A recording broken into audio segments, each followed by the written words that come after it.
Theatre Charlotte's Isolation Radio Hour brings you Duffy's Tavern, starring Archie himself, Mike Corrigan.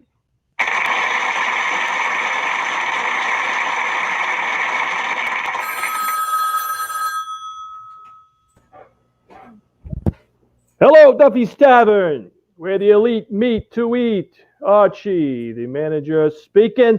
Duffy ain't here. Oh, hello, Duffy. How's business? Well, leave it to me to put it this way. If business was a prize fighter, we'd be throwing water in his face. What? Grogan's across the street is doing great business. Well, I don't know about that, Duffy. There's just as many people coming out of his place as there are going in. What? Look, Duffy. There's a million jobs open, and if you don't like the way I'm running this place, why don't you fire me? Huh? Hey, Duffy, after 8 years, do you have to be so hasty? Look, Vigars. I have a TL for you. Compared to you, Simon Legree is a smiling Irishman. And as long as you're in this mood, hey, how about a raise? Hello? That clum. That miser. That. Stunk. Oh, Eddie. Hey, don't defend the guy, okay? Works me like a dog 7 days a week. I'm on my feet 15 hours a day. Huh? Hey, where's the newspaper? Are you sitting on it? Oh, shoot. All right, I'm going to look up them help wanted ads. Yeah, let's see if we can find an ad saying, wanted, lazy bartender. Hey, just a minute. Bartending is not the only thing I can do. There's 100 jobs for whom I am qualified. 100? Yeah. Name one. Well, okay, so there's only 99. Huh? Now let's look at this paper here. Hey, accountants, bakers, barbers. Anything for an experienced chicken plucker? Eddie, please. Let me see that paper. Maybe I can find a job for you. Hey, here's a job at the circus. The circus? Hey, sounds good. What is it? Wanted, ambitious young man to place head in lion's mouth. Better read the next one. Wanted, plastic surgeon to contact man who formerly held job listed above. Eddie, give me that paper. Shh, I'll look up my own ads. Archie, what did you say to Papa on the telephone? Well, why? When I left home, he was clutching the receiver, frozen at the mouth. His face was turning purple. Well, all I did was ask for a raise. You might as well have shot him through the heart. Well, on your father, Miss Duffy, that's a pretty small target. Look, why does the guy hate me so much? What makes you think that he hates you? Well, I don't know. It's the funny way that he looks at me every time he says, Archie, I can't stand you. Granted, but don't forget, he hates you less than he hates other people. And with Papa, that's the same as liking you. After all, you know Papa, his bark is really worse than his bite. Well, that's only because he don't have many teeth. Mr. Archie, I got something here for you. Oh, in the help wanted ads? No, in the personal column. Lonely lady would like to meet young escort. Ooh, sounds good. Must be tall. Yeah. Athletic. Yeah. Good dancer. Mm-hmm. Speaks Hungarian. Too bad it ain't French. You speak French? No, but a Hungarian dame wouldn't know the difference. Anyway, hey, anything else in that personal column, Eddie? Let's see here. Oh, man, 3'6", wishes to contact woman of same size. Midgets need not apply. Ooh, pretty choosy, ain't they? Them little lilliputzes. But you know something, Eddie? That personal column, that gives me an idea. You mean you're gonna go advertise for a rich wife? Why not? Huh? It's the good old American system of your free enterprise, the right of every man to hook himself a rich dame. Eddie, okay, write down this ad. Okay. Independently wealthy. Tavern keeper seeks wife in similar straits. tall, handsome, intellectual. How do you spell intellectual? Well, who knows? Let's see. Debonair, divine dancer. Look who's a divine dancer. Hey, may I remind you that that at the home at the Roseland, I am still remembered as the only 3-time winner of the pickle dish. Huh? Mr. Archie, this idea of putting an ad in the personal column, listen, it's crackpot. Mr. Green, it may amaze you to know that some of our greatest geniuses has been called crackpots. Hello, Arch. Oh, hiya, Finnegan. What's new? Well, I'm thinking of getting married. That's nice. To a dame? Of course, to a dame. You know, sometimes being a bachelor is kind of lonely. You know, take you. Haven't you ever felt alone and deserted? Only when I'm with people. But Arch, why do you have to get married? Look, why don't you play it smart and get divorced?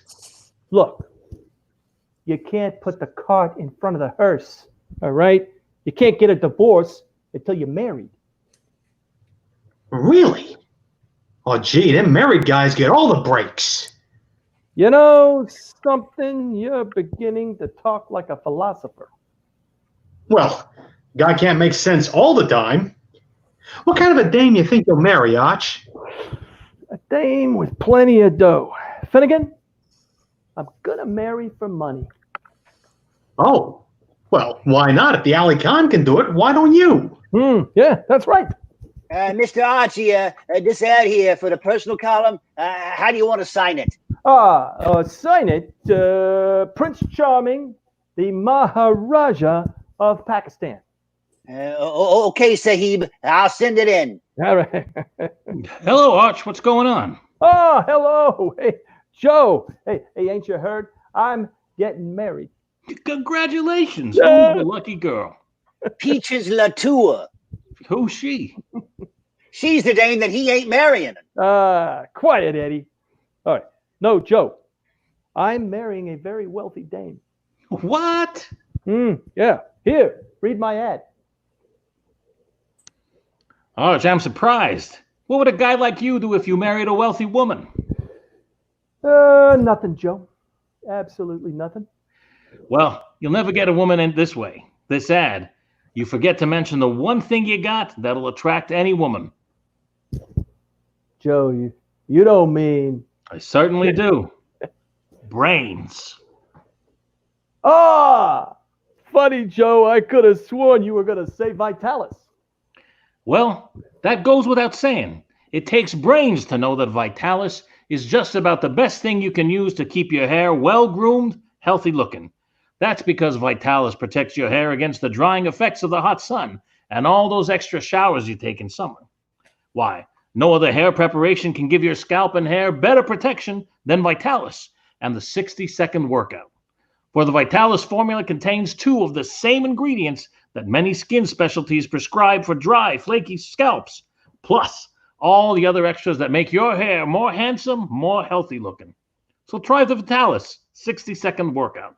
Let it prevent scalp and hair dryness, rout flaky dandruff, and give you the best looking, healthiest looking head of hair you ever had. You'll look your best tomorrow if you get a bottle of Vitalis today.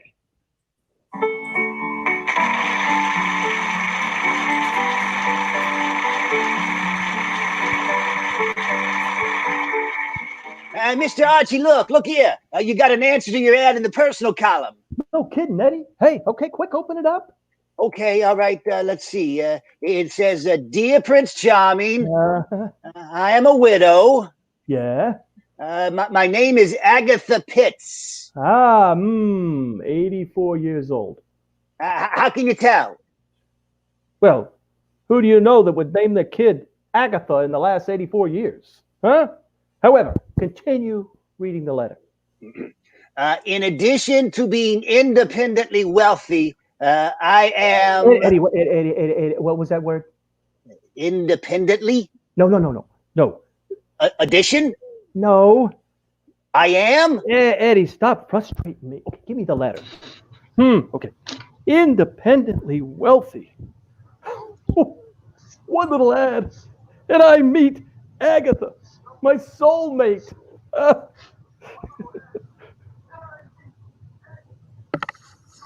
Arch, I still think anybody that gets married is crazy.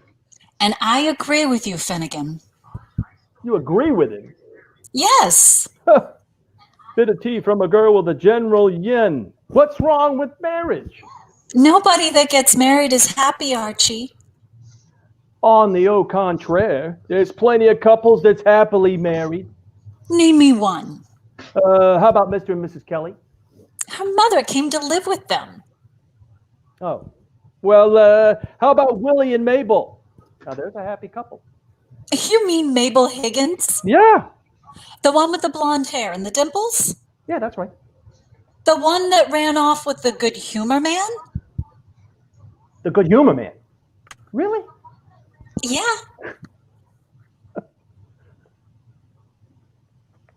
Yeah, she fell for him just because he had a car. You see what I mean, Arch? Yeah, but that's just two cases. Okay, what about Harry and Maggie? That Maggie, now that was a devoted wife. Archie, remember what happened last week? Okay, so she poisoned him. But did you happen to notice the way that she cried at his funeral? Hey, Mr. Archie. Hey, look. What? Look at the lady getting out of that limousine pulling up outside. Holy cat! That is a brand new Cadillac limousine. Maybe it's your prospective bride. Ooh, get a load of them lines. The lady?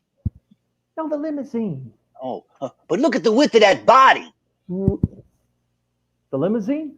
No, the lady. But she sure looks like she's got money. Oh, yeah? Good evening. I'm Agatha Pitts, looking for Prince Charming. Agatha, let me look at you. Eddie, can we turn the lights down a little lower? What? Well, it's more romantic that way. Oh. Permit me. My name is Archie, alias Prince Charming. Now, according to your letter, you are the widow Pitts. Yes, poor dear Herman is dead. And you're sure he's dead? Of course. You're sure like he ain't hiding? I beg your pardon? Oh, I mean, I'm sorry he kicked off. Yes, it was quite sudden. Well, may I extend my heartfelt condolences on your bereavement. Now, Agatha, incidentally, you don't mind me calling you by your maiden name? Well, why not, Archie? After all, you're a man and I'm a woman. Well, that clears that up. Agatha, leave me put my cards on the table. I ain't only a man. I am a lonely man, and you're a lonely woman. Do you think we could learn to stand each other? Well, Archie, when I answered your ad in the paper, somehow I had the feeling you were the one. Yeah? Huh? Oh, you see, I've always been a bit of a clairvoyant. Well, yeah, I'm no angel myself, but enough about our pasts. Look, Agatha, I don't mean to sweep you off your feet, but I think we have come to a point where further talk would be futile. Right? In other words, I feel the time has come for me to pop the question. The question? Yes. Agatha, how much dough have you got? Archie! But, ain't I the curious little devil? Now, look, Ag, if this romance of ours is going to get anywhere, I don't think we should conceal secrets from each other. Well, since you put it that way, Herman left me $100,000. Well,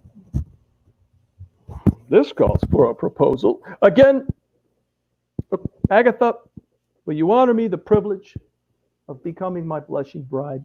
But Archie, this is so sudden. Well, so what? I'm not getting any younger, and you ain't getting any richer. Well, really, I will have to think this over. I think I'll go for a ride around the park. Well, okay. But would you mind taking a taxi? Why? Well, in case the answer is yes, I wouldn't like to see the fenders dented on that limousine. You have to think it over, huh? Yes, I'm afraid so. Well, farewell, sweet princess. I shall be waiting. Toodaloo. Toodle-doo. Eddie, why can't normal people have $100,000?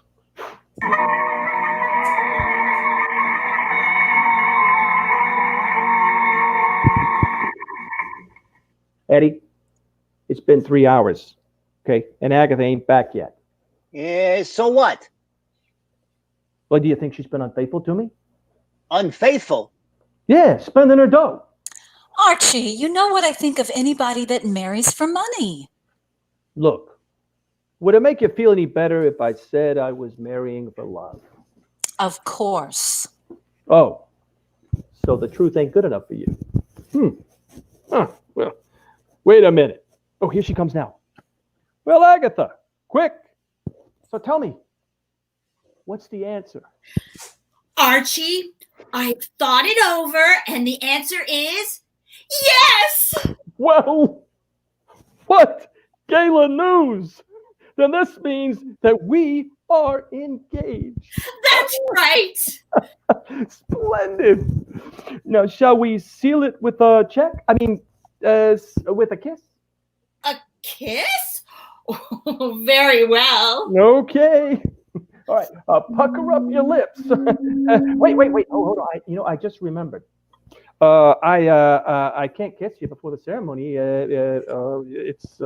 It's bad luck. Well, what about after the ceremony? Well, then it's potluck. Archie, Eddie, please. where should we go on our honeymoon?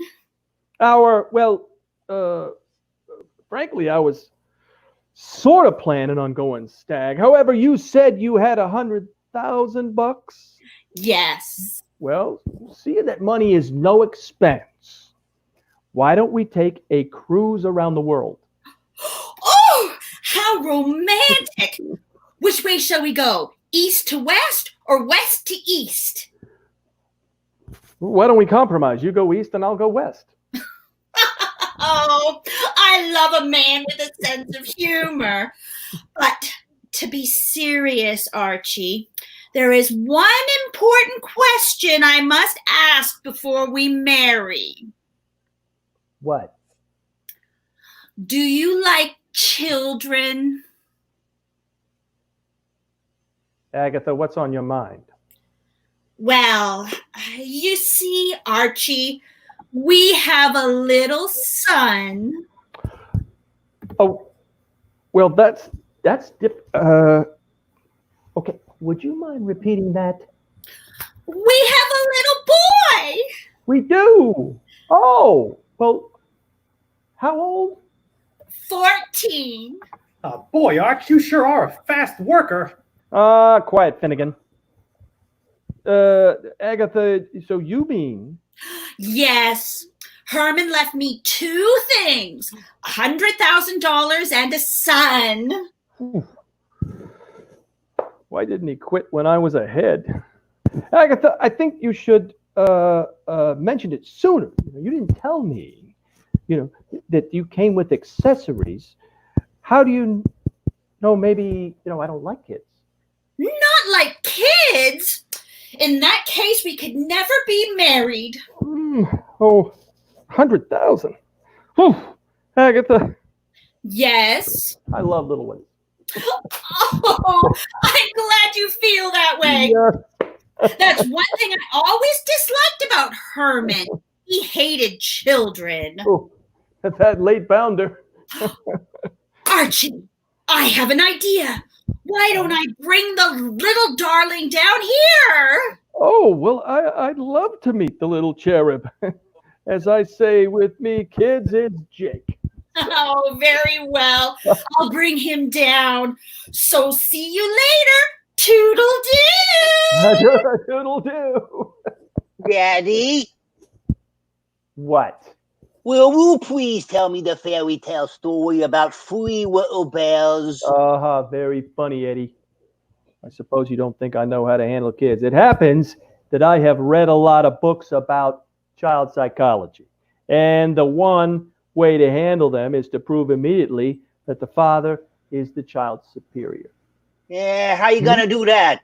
Wrestle him? Arch, can I meet your son? Well, Finnegan, I don't like to offend you, but I'd rather you stayed away from him. Why? Well, I'd like the kid to grow up with an open mind about the human race. Well, anything you say, Arch. Any son of yours is a son of mine. Thank you. Whew. Boy, $100,000. I'm going to be set for life. I can just see myself already. Sitting in a big mansion, huh? Aurora fine going. Wearing my velvet smoking pajamas and sipping brandy in the soft firelight. And Agatha Pitt sitting there with her arms around you. Yeah, well, you know, you can't have everything.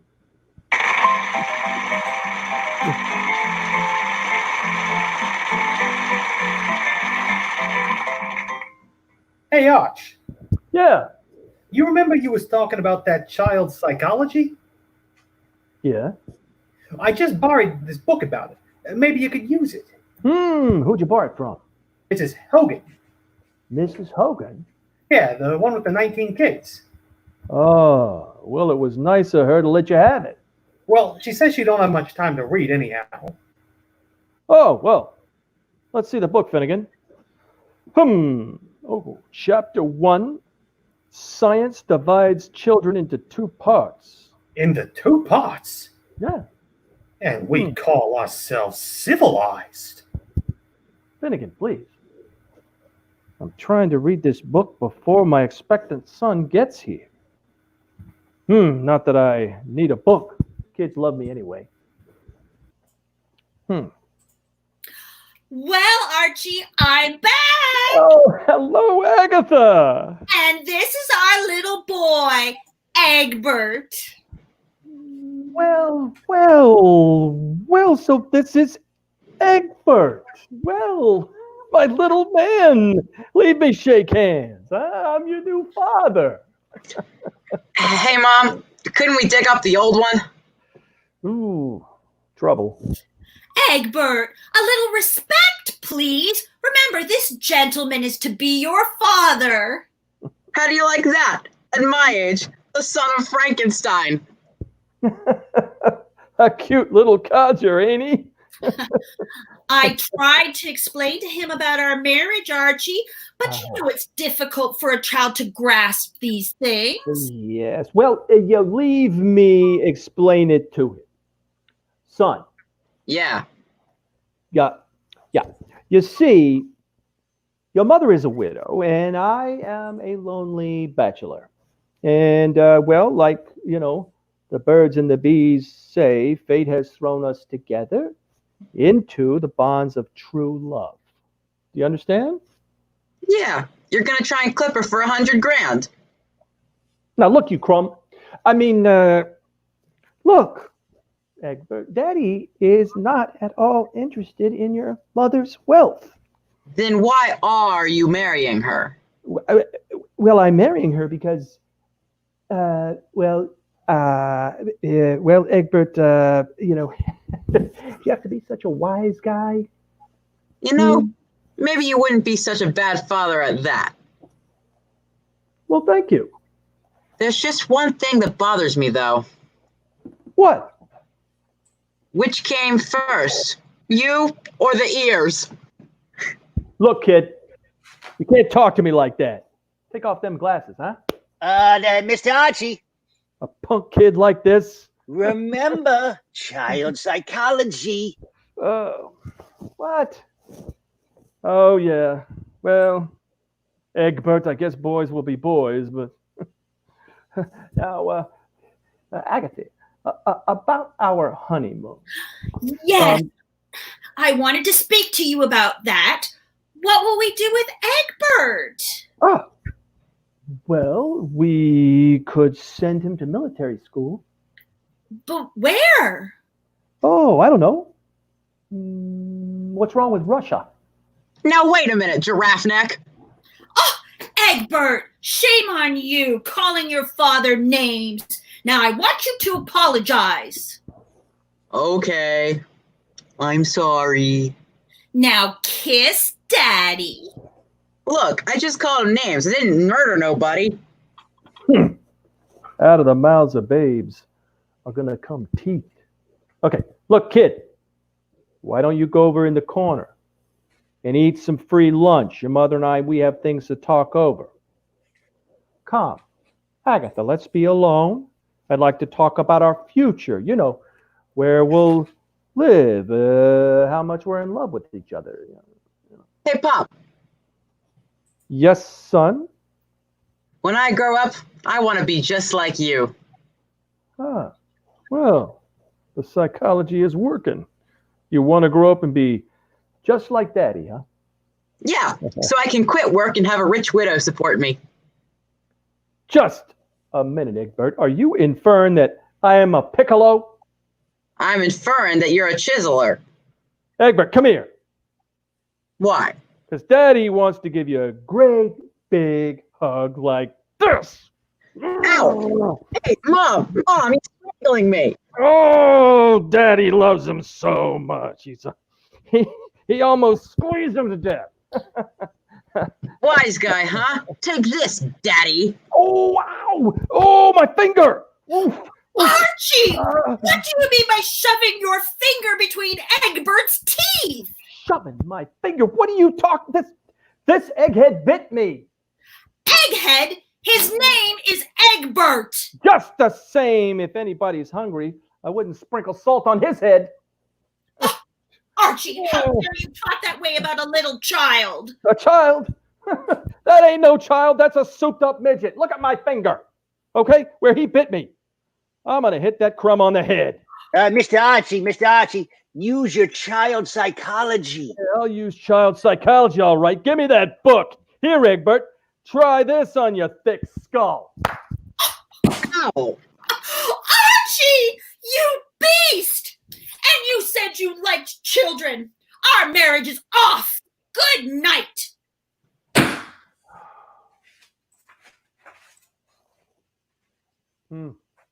Eddie, Yeah. get a pencil. Another ad in the personal column. Yeah. Take this down. Ex-father would like to meet widow with no children. Object, childless marriage.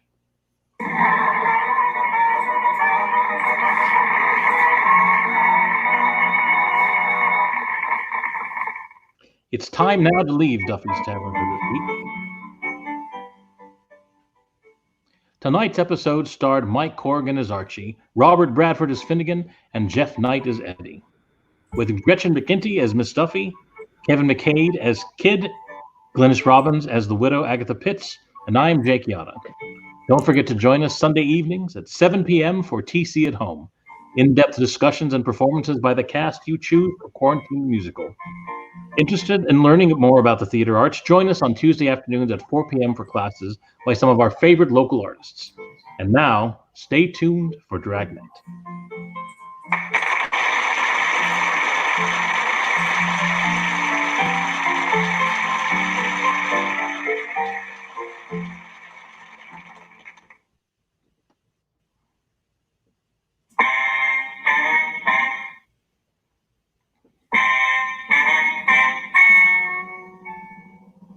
Ladies and gentlemen, the story you are about to hear is true.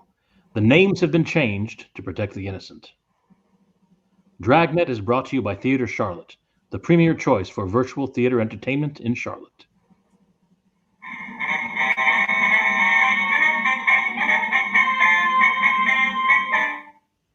You're a detective sergeant. You're assigned to juvenile detail. For the past 2 weeks, there have been rumors of a teenage gang war taking place in your city. You don't know when it's going to start. You don't know where. Your job, stop it.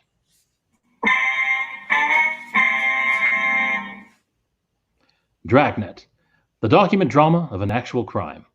For the next 30 minutes, in cooperation with the Los Angeles Police Department, you will travel step by step on the side of the law through an actual case transcribed from official police files. From beginning to end, from crime to punishment. Dragnet is the story of your police force in action.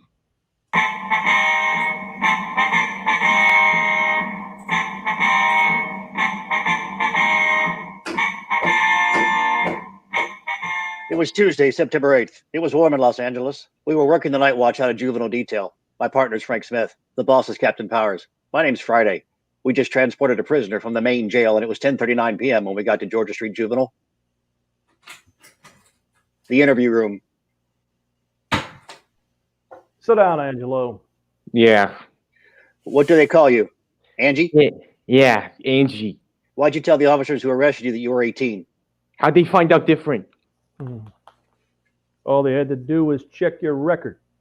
That don't make any difference. Some of them say 16, some of them say 17. They're all different. You're 17, though? Yeah, 17. You want to tell us about this burglary? I told the other guys. Ain't that enough? We want to hear it. Figure if you tell it once, that's enough. I copped out. I told them all about it. Why don't you ask them? All right, boy, give us a story. You got a match? Be better if you don't smoke, huh? My folks don't care. They let me smoke. The law doesn't until you're 18. Come on, Angie. Tell us about it. Nothing to tell. Me and a couple of kids broke into our house. That's about all there is to it. We just broke into the place. What about the stuff you took? I told the other two guys all about that. The officers from burglary? Yeah, they said they was from Central. I told them all about it, everything. You showed them where the plant was? I told them. I didn't go there, though. I just told them. What'd you steal? Huh? The things you stole. Name them for us. Just different stuff, like you find in a house. All kinds of stuff. Was there an electric mixer? Yeah, good one. With the orange juice attachment? Good. Uh-huh. What else? Electric razor, some silverware. What kind of silverware? Like what you eat with. Uh-huh. Uh-huh. Was there a silver tea service? What? A tea service? You know what I mean? If I knew, I wouldn't ask you. Like a coffee pot. With legs. A little scroll work on it. Silver. Oh, yeah, I know now. Was there one of those? No. How about a German Luger? You mean a pistol? Yeah. No, there wasn't one of them. Hey, you guys gonna let me go tonight? No, you'll be held here. I thought you was gonna let me go tonight. How about my folks? They know I'm here? We haven't had a chance to notify them. Where do you live? Down on the wall. They have a phone? I thought you always told them when you picked up a kid. No, you were booked as an adult. Oh, yeah. You finished any of this stolen merchandise yet? No, we just got it last night. We broke into the house, then haven't had a chance to fence it. The other officers say they were going to pick it up? You got a job? What? You're working? I told you I did. Where? Place down on East 5th. What do you do? I'm a messenger. Ride a bike. Deliver things. You're working there now. I'm here now. You know what I mean. No. You're not working. The boss and me had beef. He's a moody one, too. Real moody. Your parole officer know you lost the job? I never told him. Maybe you found out. Maybe that's why he was sore at you. Yeah.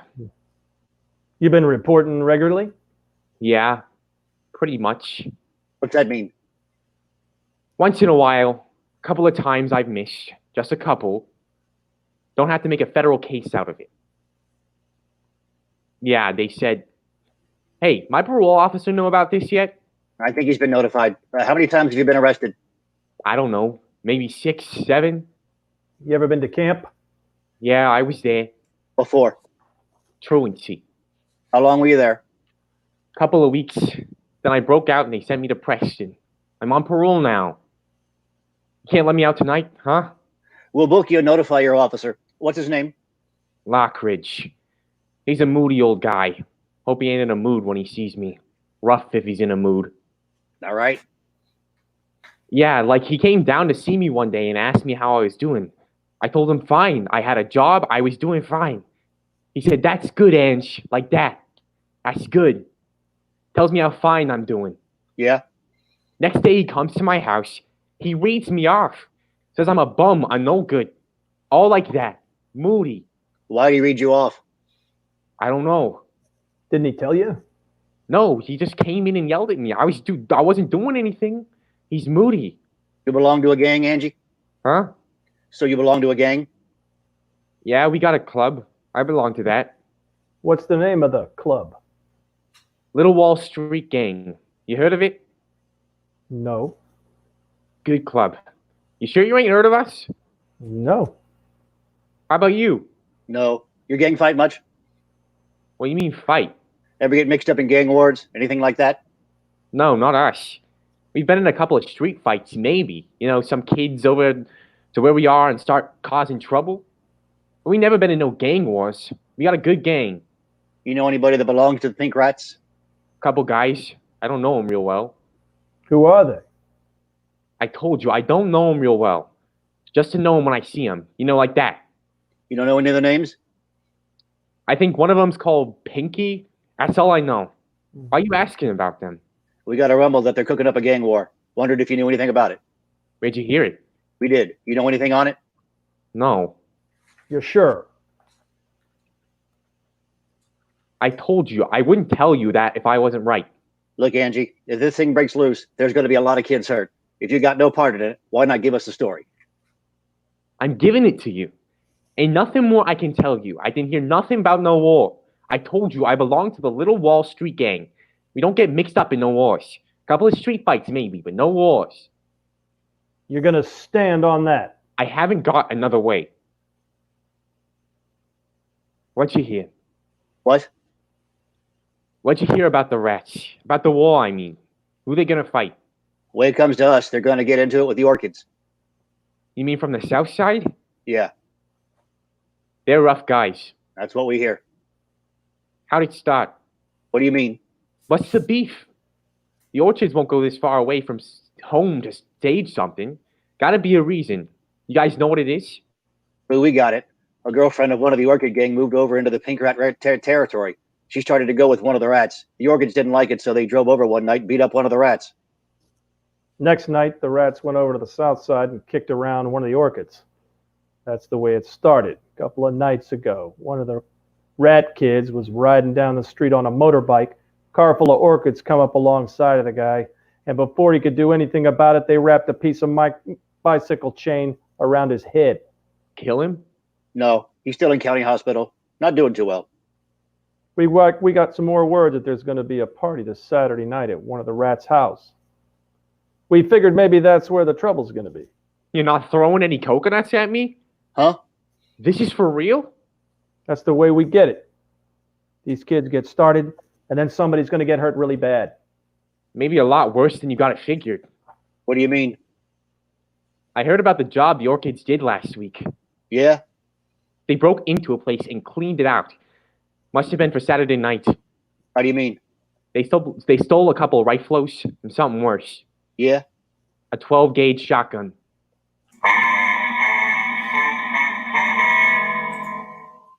"10:45 p.m. Angelo Markel was rebooked at Georgia Street Juvenile on a charge of burglary. His shoes and his belt were taken from him, and he was held in detention. We put in a call to his parole officer and told him what had happened. After that, we drove by Markel's home to inform his parents of the arrest, but we found no one there. We left our card with a notation asking them to call us when they returned. Before the Markel boy had been placed in a cell, we'd gotten a description of the boy he knew as Pinky. After trying to contact Markel's parents, we went up to the second floor of the juvenile division and had the record bureau check into nickname and description. We came up with 3 possibles.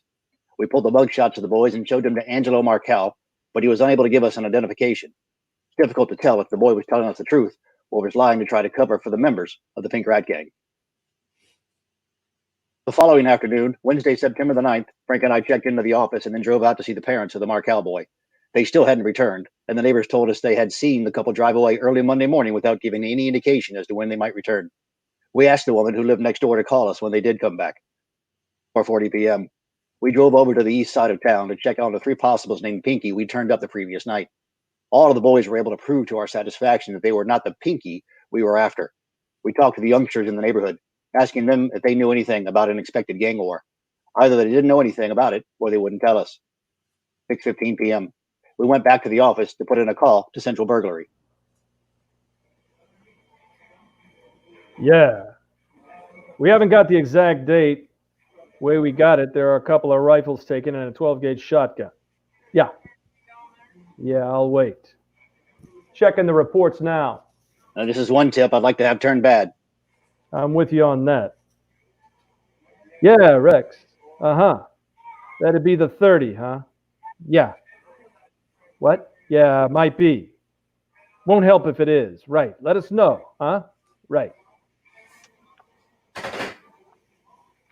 They got the report. Guns were stolen on Tuesday, August 30th. They still haven't been able to get anything on it. Rifles were 30-06s. Deer rifles, huh? Yeah. Olson says they got another report last night. Might mean something. Yeah? Hardware store broken into. What'd they take? 4 boxes of 30-aught. 6 ammo and 3 boxes of 12-gauge cartridges.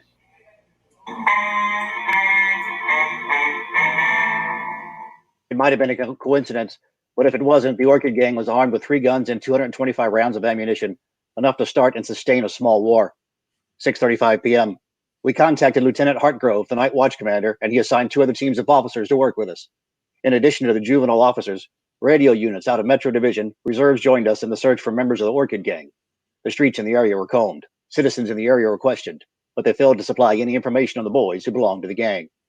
The satin embroidered jackets of the members of the Orchid Gang wore had disappeared from the streets. At 12:01 a.m., the search was called off and a broadcast was put out to the regular units in the area to be on the watch for any gang activities. 12:47 a.m. We got in touch with Rex Olson in Central Burglary. He told us that the crime lab had failed to come up with any physical evidence on the theft of ammunition from the hardware store. 1:20 a.m. Frank and I checked out of the office and went home. The following morning at 8:30 a.m., we got in touch with a juvenile informant, and he was able to give us more information on the expected gang war. He told us that the fight was set for Saturday night. He was unable to give us the exact address of the party that was to be crashed, but he did give us a general idea of the location. He was also able to give us the name, Pinky Eggers, and his address. He told us that the Eggers boy was the leader of the Pink Rats, and he might be able to give us information on the membership of the Orchid Gang. 12:40 p.m. Frank and I drove out to talk to the Eggers boy. We checked his school, but he wasn't there. We went to his home. It was a small 1-story frame building with a weathered picket fence surrounding it. A 1947 hopped-up Ford was in the driveway. Frank and I went up to the porch and rang the bell. Yard could sure stand a cleaning up. Yeah. Wonder who the car belongs to. Sure looks fast. Uh-huh. Yeah? I'd like to see Pinky Eggers. Who are you? Police officers. Can't you lay off the kid? Why'd you quit rousting him? You here? No. He ain't here. And if he was, I don't think I'd let you see him. Is that his car? Yeah. It's his. Registered in his name? No. In mine. What are you after the kid for? We want to talk to him. Talk to me. I'm his father. Anything you got to say to him, you can tell me. Your boy belong to a club called the Pink Rat Gang? Why? Does he? I ain't answering no questions until you can tell me why you're asking them. Look, mister, we're not out here for kicks. Your boy's mixed up in something that could turn out to be pretty serious. Not right. That's the way it is. Well, who says it's serious? What are you talking about? We've got word that your boy's mixed up in a gang war that's going to break out this weekend. And you two big cops are out here leaning on a kid because he's mixed up in a beef. Listen, there's a 5-year-old down the street skating on the sidewalk. Why don't you go down there and put the arm on her? This war breaks out and somebody's going to get hurt. Maybe your boy. We're trying to stop it. Well, don't bother. Pinky can take care of himself. Any of the other gangs cause trouble, the rats can swing their end. You want to stop the beef? Go talk to the other kids. Tell them to lay off. My boy's gang isn't out looking for trouble. Any fighting going on, and you talk to the other kids. You check them. Leave my boy alone. We want to talk to him, Mr. Eggers. You gonna make a pinch? No, we just want to talk to him. Should have known you weren't gonna take him today. Only two of you. Well, I'm telling you, you ain't laying a hand on Pink. You try it, and I'll haul you into every court in the country. Now get out of here. Where's your boy now? That's none of your business. I told you to get out. Maybe you don't understand, Mr. Eggers. This is a gang war. Your boy is helping to build it. So a couple of kids get together in a vacant lot and mix it up. Couple bloody noses, black eyes, nothing wrong. Makes men out of them. Lot more serious than that. We understand that there's going to be guns used in it. You get out of here now. I've got some rights. You ain't off the property in 2 minutes flat. I'm going to get a gun and start shooting. You come around here telling me that my son's getting mixed up with a bunch of hoodlums using guns? You guys are Section 8s. Maybe Pinky will belt a couple of kids, but there ain't going to be no guns. Only reason they use them is that they're around all the time with you cops hounding them. You can't just see a bunch of kids having a little fun, can you? Unless they belong to the stinking clubs you build, you can't stand them. That DAPS or whatever you call it. Kids that don't belong to that ain't no good in your book. Well, I'll tell you something. Any kid that does belong to it is a bum in my book. Now you get off my property and don't come back. Hear me. Anything happens, Pinky can take care of himself. He'll be okay. Now leave him alone. I hope he's right.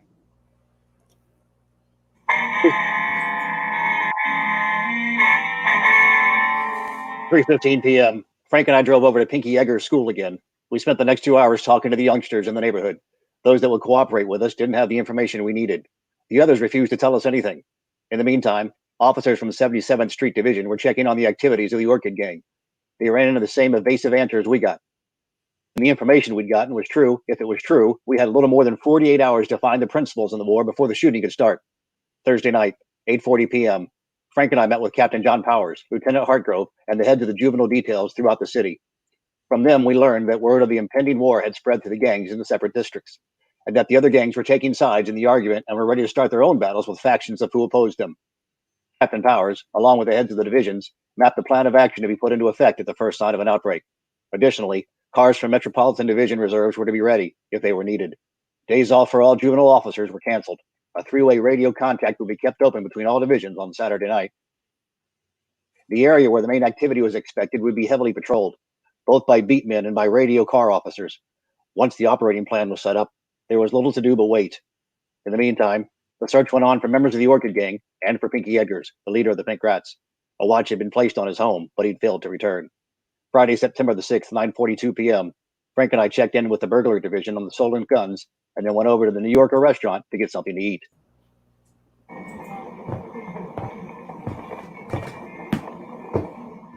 Hi, Saul. Hey, Joe. Call your office, huh? They just called you. Yeah. Order me the fish and chips, huh, Frank? Yeah. How's it going, Saul? Not bad. With you? Rough. Where's Rosie? Her and the kid went to the movies.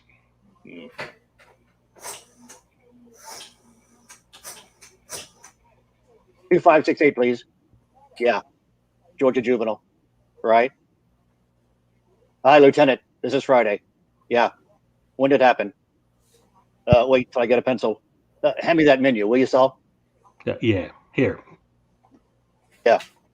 Uh-huh. I got it. What do you want us to do? Yeah? They know yet? Yeah. Okay. We'll get right over there. Goodbye. Never mind the food, Saul. What's the matter? Kids didn't wait until Saturday. They just shot up Highland Park. What's the score? Still coming in. Good start. Yeah. 11-year-old boy killed.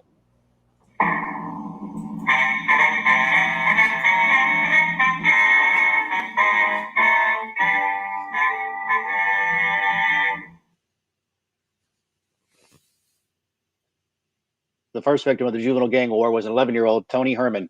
The teenager next door to the Herman house was having a party.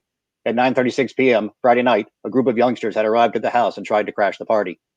A fistfight had ensued, and Tony, who was doing his homework next door, had gone out to see what was causing the disturbance. As he stood on the porch, watching the fighting, a 12-gauge shotgun had been fired. The pellets from the cartridge had caught the youngster in the stomach and abdomen, and he'd gone down. At the sound of the shot, the fighting had stopped and the party crashers had left the scene. The police had been called, and Tony was removed to Georgia Street Receiving Hospital. He was dead on arrival. From the neighbors, descriptions of the party crashers had been obtained. All of the boys wore satin jackets with a large white orchid embroidered on the back. One of the people who saw the shooting said that the boy who'd fired the gun wore a jacket with the name Gene under the orchid design. The broadcast was gotten out immediately, along with a description of the car the juveniles had used to escape. The parents of the Herman boy were not at home when the shooting occurred. From the neighbors, we found that they usually went to a movie on Friday night and didn't return until after midnight.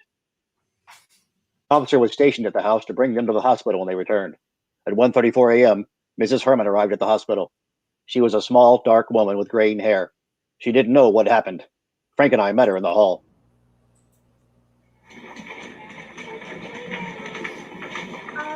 I want to see Sergeant Friday. Is he here? I'm Sergeant Friday, ma'am. I'm Mrs. Herman. They say something happened to Tony. Yes, ma'am. You want to step in here? Might be better to talk. Oh, all right. Can I see him? He isn't hurt bad, is he? It's that bicycle. I told his father I knew it was too soon for it. He's so little. And to buy him a big bike like that, he couldn't hardly reach the pedals. That is it, isn't it? He fell off his bicycle. No, ma'am. What is it then? What is it? Something more? He's hurt. I want to see him. Just a minute, Mrs. Herman. Oh, why won't you tell me what happened to him? My husband will be here in a few minutes. He's going to want to know. Why won't you tell me how bad he's hurt? Pretty bad. That's not an answer. How bad's he hurt? He's dead. Dead? Can we get you anything? My boy's dead? Tony? I thought he'd fallen off the bicycle. He got the bicycle for his birthday, a new bicycle, 28-inch wheels. I thought he'd fallen. I didn't know it was like this. Can I see him, my boy? Can I? Yes, ma'am. How did it happen? How? We're sorry about it, ma'am. Tony had an accident and he's dead. We went to a movie and we come home to find our son is dead. You want to get the doctor, Frank? Yeah. The doctor will be here in a minute, Mrs. Herman. It's just to a movie. He was doing his homework and now he's dead. How did it happen, Mr. Friday? A gun went off. He was standing on the porch and he was hit. But who was shooting? Who shot my boy? Who did this? We don't know, Mrs. Herman. I want to know who it was who killed him. I want to know. His father's going to want to know. My boy's dead. My boy. My son.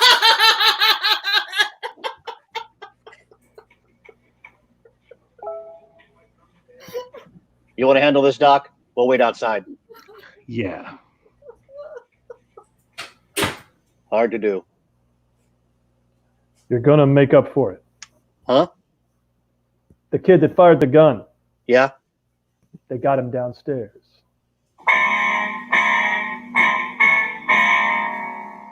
A few minutes after the broadcast had gone out on the boy wearing the jacket with the name Gene on it, two officers on York Boulevard had picked up the speeding car. In shaking down the occupants of the car itself, they'd found the jacket hidden under the rear seat. In the trunk of the automobile, they found the stolen rifles and a shotgun with undischarged cartridge in it. One discharged cartridge. The three boys in the car had been taken into custody and brought immediately to Georgia Street. Two of the youngsters had been taken to the detention cells, and a third, who identified himself as Gene Graff, was brought to the office of the night watch commander. From the identification found in his pockets, we learned his name, address, and his age, 16 years. His parents were notified that he was being held, and they were asked to come to the office immediately. All the time the boy had been in the room and the calls had been made, he refused to say anything. When Frank hung up the phone after calling his parents, he made the first statement. What's that going to prove? What's that? Having them come down here. What are you going to prove with that? You want to tell us about it? How's the kid? He going to be all right? No, he's not. How bad's he hurt? He's dead. Rough. That's all you got to say? What do you want me to say? You gunned down an 11-year-old boy, and that's all you've got to say about it? Look, cop, I know the routine. You read me off, make a big speech, and I'm supposed to feel real bad. I'd like to go along with you, but it won't work. Now you save the effort. Use the word in somebody else. Do what you're going to do, and let's get it over with. How old are you? You already saw it. How old? 16. Pretty heavy, aren't you? I've been around, yeah. Don't get smart, fella. Not my fault. I was born that way. How many times have you been arrested? Couple. How many times? 4. For what? Suspicion 211, suspicion 245. You're 16 and you've been picked up for robbery and assault. I didn't stand on any of them. You ever been in camp? No. Never served any time? Look, the taxpayers pay you a lot of money to keep the records. Why didn't you look all this up? It's there. Where'd you get the shotgun you used tonight? I won it in a raffle. I'm lucky. It's just run out, kid. I'm going to give you a piece of advice. If you're as smart as you think you are, you're going to keep it. And if you're answering these questions and you start answering them right, you bought yourself a pile of trouble that you and that smart alecky tongue aren't going to dig your way out of. You killed a person, an 11-year-old boy. You walked up to that house with a gun you were ready to use. Now you snap to... Put the muscle away. You lean on me, and I'll have every sister in the state on your neck. I'm a juvenile, and don't you forget it. You just got out of that league. That's the way you see it. That's the way it is. From where you sit, but I'm telling you, you give me any muscle, and I'll scream my head off to every sob sister club in the county. I'm going to ask you again. Where'd you get the gun? I bought a lucky ticket. Stick with it. We're checking the numbers now. Those guns were taken in a burglary last week. You're dead on it. Where you got going in? You try to make a stick? Don't worry, we will. You use narcotics? Do I look like a hype? I asked you a question. And I gave you an answer. Do you drink? Sure. I'm a real lush. We're running out of patience with you, boy. Then you better go get pumped up. You're going to need a lot more. What were you doing out there tonight? Where? Come off it. You know what I mean. Gently, gently. What were you doing at that party? What do you usually do at a party? I was having a good time. Why'd you take the gun with you? It was in the car. I didn't take it. I went along for the ride. Who put it there? I don't know. Other boys say it was yours. That's a lie. Prove it. I don't have to. You gotta prove I did know about it. We don't have to prove a thing. There are a couple of people who saw you shoot the kid. Guys you were with have copped out. You're nailed and you know it. We'll see what the judge has to say about that. I've gotten off before.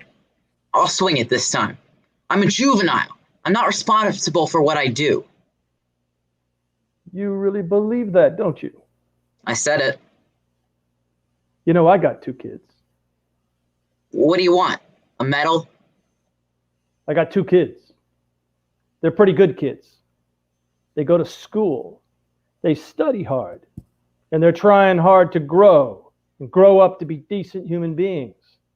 They probably will. They'll grow up. They'll get married and raise pretty ordinary families. They'll never do much of anything special to get their names in the papers. They'll just live pretty good lives. Nobody's going to notice them. And maybe that's the way they want it. But all of a sudden, somebody like you comes along, mean and rotten, and people hear about you. They figure that all the kids sat down and wrote your name on a ballot. And you represent all of them that never had any trouble with the law. They sit there and cluck their tongues and talk about what's happening to the younger generation. They get a real bad picture, and it isn't true. None of it. You framed it. You act like a big man, and every nice, honest kid comes on looking like a bum. You sit there and you yak About how you're a juvenile? You like it because it means you got special privileges. Well, you're wrong. You just washed out. You're a miserable little killer, and you're going to be treated like one. Now you're bringing out the rubber hose? Will you get him out of here, Joe? Yeah, come on, get up. Here, take your coat. You're not coming back this way. Yeah. Come in.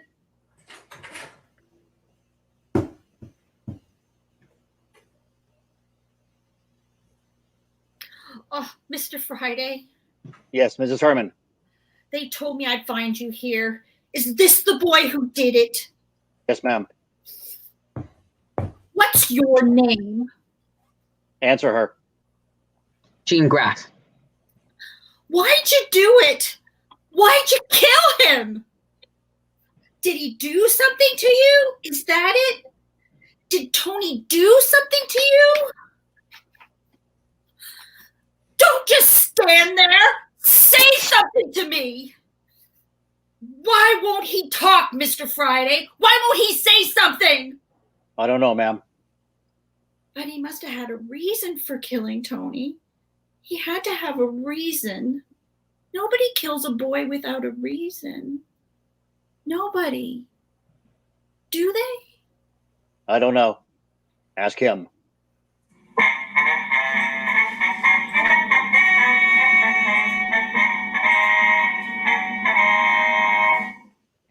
The story you have just heard is true. The names were changed to protect the innocent. On October 4th, a petition was filed in juvenile court and the subject was declared unfit to be tried as a juvenile. He was ordered to be tried in Superior Court under the general law. In a moment, the results of that trial. Now here is our star, Geof Knight. Thank you, Jake Yara. Friends, Theater Charlotte has been working hard over the past several months to keep you entertained while live performances in our building are on hold. If you enjoy our virtual programs, like Isolation Radio Hour, please share them with your friends and neighbors.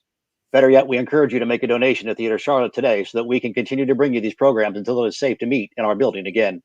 Challenge others to do the same in our fight to keep theater relevant and alive in our community. Now, back to Jake for the conclusion of our episode. Jean Norton Graff was tried and convicted of murder in the second degree.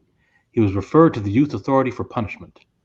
Murder in the second degree is punishable by imprisonment in a state penitentiary for a period from 5 years to life.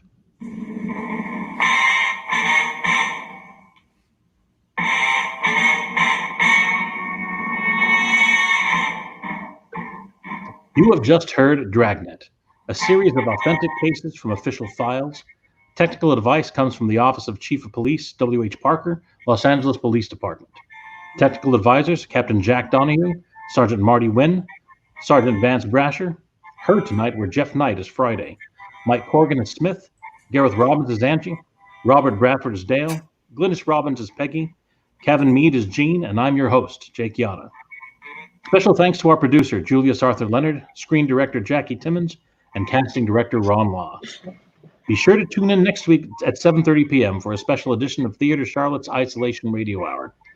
We also encourage you to tune in at 7 p.m. tomorrow, June 4th, for a community-wide discussion titled, What's It Going to Take? The discussion is presented by the Levine Museum of the New South and can be found on their Facebook page.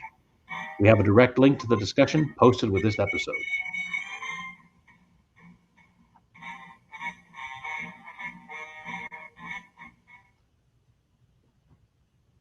And now I'd like to introduce Ron Law.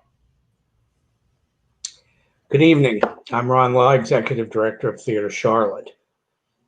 Theater serves to inspire, to educate, and to entertain, and we hope you enjoyed our entertaining diversion during this crisis that our country is experiencing. I want to say that Theater Charlotte is committed to be part of the discussion about systemic racism in all aspects and all levels of our community, our region, and our state. I am reaching out to performers of color to contact us, to let us know of your interest in participating in our virtual entertainment. I also want to emphatically state, Theater Charlotte believes Black Lives Matter. Thank you very much, and good night.